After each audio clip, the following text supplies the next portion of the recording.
Now we're going to make the first incision on the right side.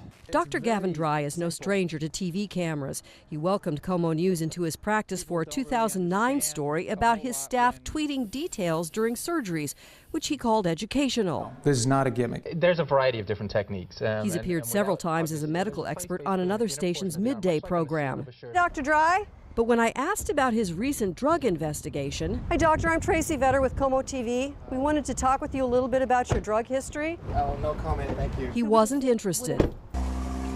The problem solvers peeled back the surface of Dry's high-profile plastic surgery practice to reveal a history of state medical licensing investigations, a criminal drug investigation, and 3 malpractice settlements. And when much of that was happening, from at least 2007 through 2011, court documents and a federal settlement indicate Dry was a drug addict. The drug of choice, Adderall, an amphetamine the DEA closely controls and considers high risk for abuse.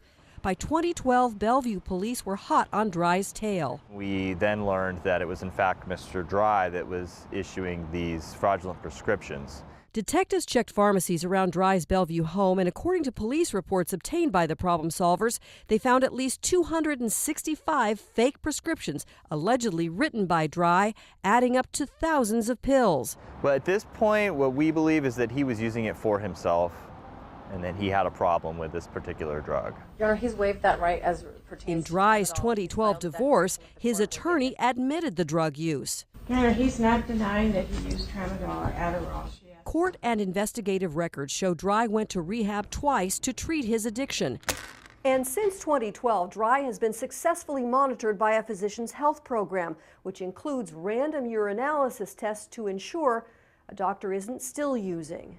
But during the earlier divorce hearing, Dry himself downplayed the effect of the drugs. Tramadol and Adderall were medications that did not impair my ability to carry out activities or impair my cognitive judgment or psychomotor skills. Frankly, just makes me mad. Mark Hillier doesn't buy that. His wife, Christine, was a healthy, active mother of 2 daughters who loved to travel, to volunteer for the Girl Scouts and her church, who loved life. She was truly great person, a good friend, my best friend in the world, frankly. Christine went to Dry in 2009 for a tummy tuck, a common outpatient surgery.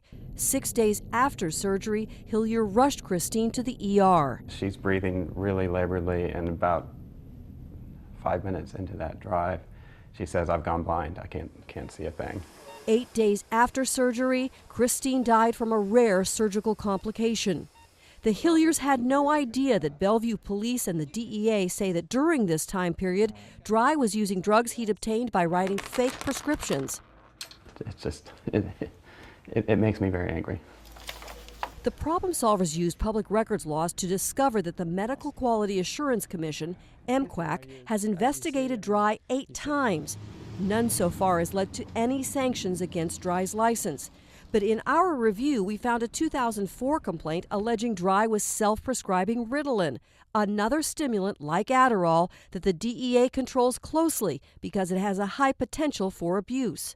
These are some of the Dr. Dry cases that we've received.